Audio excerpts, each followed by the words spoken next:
While millions of people just returned from their 4th of July travels, others might be planning summer vacations overseas. Fox 23 evening anchor Shay Rozzi talked to the Better Business Bureau about what you should know before you go, just in case something happens during your trip.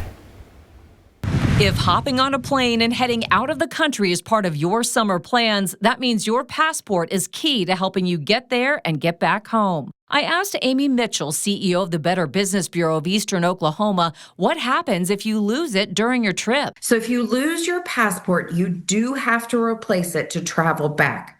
But you can go to any embassy in that country and they can do an emergency passport to get you set up so that way you can get home and everything that you need.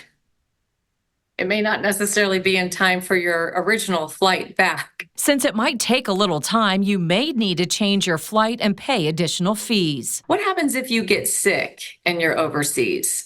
There are all kinds of doctors overseas that could see you. We do recommend, though, that you go ahead and see your primary care here before you go to make sure you have all the vaccines and everything you need. And then also, research just to make sure there aren't any diseases going on in that area you should be informed about. Another thing the BBB says you should do before your trip, notify your credit card companies of the cards you plan to use while traveling. Don't expect them to know where you're going just because you may have booked your flights and accommodations on the same card. Yeah, the credit card company's not going to review your statement. It's just going to flag you for fraud as soon as you use that first payment out of the country.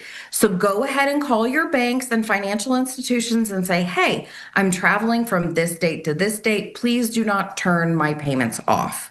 That way they know that is legitimately you. While most of us hardly carry cash around anymore, the BBB says it's a good idea to have cash with you, almost like an emergency fund should something happen and your credit cards don't work.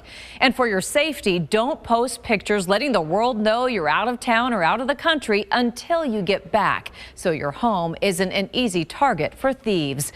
Covering news that matters, Shay Rozzi, Fox 23 News.